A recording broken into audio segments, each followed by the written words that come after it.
నమస్తే welcome to BSK news. ఇప్పుడు headlines చూద్దాం. వైసీపీ 4వ జాబితా విడుదల. 4 సిట్టింగ్ ఎమ్మెల్యేలు అవుట్. అయోధ్య రాముడి చెంతకు చేరనున్న సిరిసిల్ల బంగారు చీర.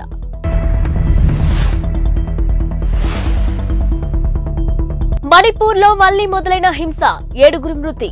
వచ్చే ఎన్నికలకు సంబంధించి వైసీపీ నాయకత్వం మార్పులు చేర్పులు చేస్తున్న సంగతి తెలిసిందే.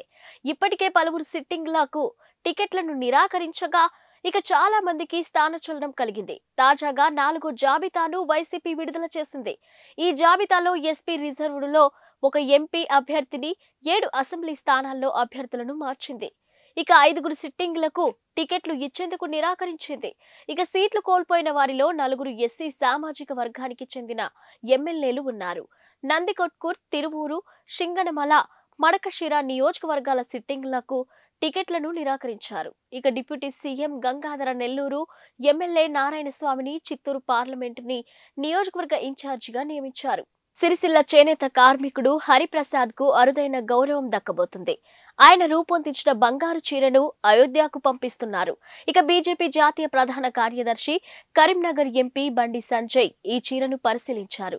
ఈ సందర్భంగా ఆయన మాట్లాడుతూ ఈ నెల 26న ప్రధాని మోదీకి ఈ చీరను అందిస్తామని తెలిపారు. శ్రీరాముడి పాదాల చెంతకు చీరను చేరుస్తామని చెప్పారు.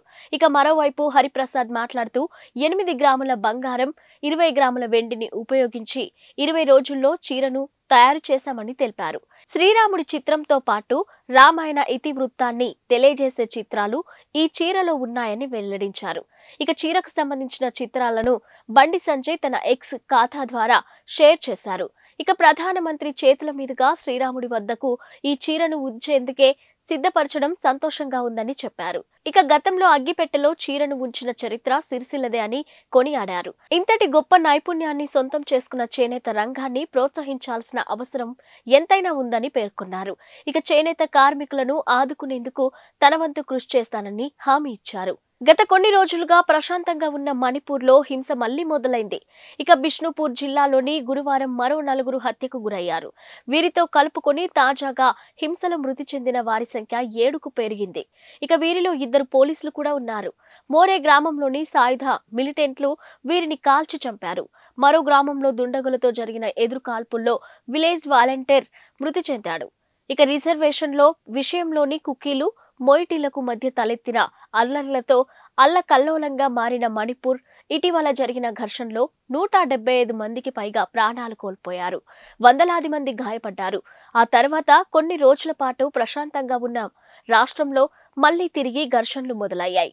ఇక తాజాగా గత 48 గంటల్లో 7 ప్రాణాలు కోల్పోవడం తీవ్రతకు అద్దం పడుతుంది. ఇక తాజా ఘర్షణల నేపథ్యంలో ప్రజలు భయాభయంగా బ్రతుకుతున్నారు. బ్యాక్టీరియా ఇన్ఫెక్షన్లు, సూపర్ బగ్ల చికిత్సలో ఉపయోగిస్తున్న సాధారణ ఔషధాల సామర్థ్యాన్ని యాంటీబయోటిక్స్ దెబ్బతీస్తున్నాయనే ఆధారాలు పెరిగిపోతున్న నేపథ్యంలో కేంద్ర ఆరోగ్య మంత్రిత్వ శాఖ గురువారం కీలక ఆదేశాలు జారీ చేసింది. ఇకపై వైద్యులు, ఫార్మాసిస్టులు ఔషధాలను జాగ్రత్తగా వినియోగించాలని, ఇక ప్రిస్క్రిప్షన్ను, మార్గదర్శకాలను తప్పనిసరిగా పాటించాలని కేంద్ర వైద్య సేవల డైరెక్టర్ జనరల్ అతుల్ గోయల్ స్పష్టం చేశారు. యాంటీబయాటిక్స్ ను సూచించేటప్పుడు అందుకు గల కారణం, సమర్థింపును తప్పనిసరిగా రాయాల్సి ఉంటుందని స్పష్టం చేశారు. ఇకపై ఈ విధానాన్ని తప్పనిసరిగా పాటించాలని సూచించారు.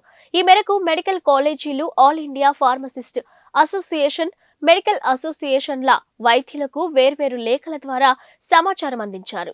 ఇక ప్రిస్క్రిప్షన్ లేకుండా యాంటీబయాటిక్స్ ను ఇవ్వొద్దని ఫార్మసిస్టులకు అతుల్ గోయల్ సూచించారు. ఈ మేరకు డ్రగ్స్ అండ్ కాస్మెటిక్స్ నియమాల షెడ్యూల్లోని H1 నిబంధనలను ఫార్మసిస్టులు అమలు చేయాలని కోరారు. ఇక చెల్లుబాటు అయ్యే ప్రిస్క్రిప్షన్లపై మాత్రమే యాంటీబయాటిక్లను విక్రయించాలని గుర్తు చేశారు. ప్రపంచవ్యాప్తంగా ప్రజా ఆరోగ్యానికి పొంచి ఉన్న ముప్పుల్లో యాంటీ మైక్రోబయల్ రెసిస్టెన్స్ ఒకటని ఇక DGHS ఈ సందర్భంగా పేర్కొంది. కాగా 2019లో ప్రపంచవ్యాప్తంగా 1.27 మిలియన్ల మరణాలకు బ్యాక్టీరియా AMR ప్రత్యక్ష కారణమైందని అంచనాగా ఉంది. అన్నపూర్ణ సినిమా వివాదంపై నటి నయనతార క్షమాపణలు చెప్పారు. ఈ సినిమా హిందువుల మనోభావాలను దెబ్బతీసే విధంగా ఉందంటూ తీవ్రమైన విమర్శలు వ్యక్తమవుతున్న నేపథ్యంలో ఇన్స్టాగ్రామ్ వేదికగా ఆమె స్పందించారు. తనకు తన సినిమా బృందానికి ఎవరి మనోభావాలను దెబ్బతీయాలనే ఉద్దేశం లేదని వివరణ ఇచ్చారు. ఓం చిహ్నం జై శ్రీరామ్ నినాదంతో కూడిన క్షమాపణ లేఖను నయనతార షేర్ చేశారు. ఇక సానుకూల సందేశాన్ని అందించేందుకు తాము చేసిన ప్రయత్నం అనుకోని రీతిలో ఇతరులకు బాధ కలిగించి ఉండవచ్చని ఆమె వ్యాఖ్యానించారు. ఇక సెన్సార్ అనుమతి పొంది గతంలోని థియేటర్లలో ప్రదర్శించిన సినిమాని ఓటీటీ ప్లాట్ఫామ్ నుంచి తొలగిస్తారని తాము ఊహించలేదన్నారు. ఈ సమస్య తీవ్రత ఏమిటో అర్థం చేసుకున్నామని నయనతార అన్నారు. భగవంతుణ్ణి సంపూర్ణంగా విశ్వసించే వ్యక్తిని తానని, ఇక దేశవ్యాప్తంగా ఉన్న దేవాలయాలను తరచుగా సందర్శించే వ్యక్తిని తాను అని ప్రస్తావించారు. ఇక అన్నపూర్ణ సినిమా ద్వారా ఎవరి మనోభావాలకైనా బాధ కలిగించి ఉంటే హృదయపూర్వకంగా క్షమాపణలు చెప్తున్నానని నయనతార అన్నారు. ఎన్నికల్లో ఓటర్లను ఆకర్షించడమే లక్ష్యంగా రాజకీయ పార్టీలు గుప్పిస్తున్న హామీలపై దేశవ్యాప్తంగా చర్చ జరుగుతుంది. ఇక ఉచితాలు సరికాదని, ఆర్థిక వ్యవస్థను నిర్వీర్యం చేస్తున్నాయని మేధావి వర్గాలు ఆందోళన వ్యక్తం చేస్తున్నాయి. ఇక ఉచితాలు అందించి జనాలను సోమరిపోతులుగా మార్చుతున్నారనే ఒక తీవ్రమైన విమర్శ కూడా ఉంది. ఈ నేపథ్యంలోనే జై భారత్ నేషనల్ పార్టీ అధ్యక్షుడు సిబిఐ మాజీ జేడీ లక్ష్మీనారాయణ ఉచితాలకు తనదైన నిర్వచనమిచ్చారు. శారీరక సామర్థ్యం, పనిచేయగల వయసు ఉన్న ఏ వ్యక్తికి కూడా పని చేయకుండానే నగదు రూపంలో ప్రయోజనం అందించడాన్ని ఉచితాలు అంటారని అన్నారు. ఇక ఉచితాలను నిర్వచించమంటూ చాలా మంది తనను అడిగారని, ఫ్రీబీ అంటే ఇదేనని ఆయన అన్నారు. ఈ మేరకు గురువారం ఆయన ఎక్స్ వేదికగా స్పందించారు. యావత్ దేశం 1000 కళ్లతో ఎదురు చూస్తున్న అయోధ్య ప్రాణ ప్రతిష్ఠ కార్యక్రమానికి ముందు గురువారం కీలక ఘట్టం మొదలైంది. ఇక ప్రత్యేక పూజలతో మధ్యాహ్నం సమయంలో రామ్ లల్లా విగ్రహాన్ని ఆలయ గర్భగుడిలో పెట్టారు. 22న జరగనున్న ప్రాణ ప్రతిష్ఠ వరకు బాలరాముడు విశేష పూజలు అందుకోనున్నాడు. కాగా గర్భగుడిలో ప్రతిష్ఠించిన బాలరాముడి విగ్రహం తొలి ఫోటో బయటికొచ్చింది.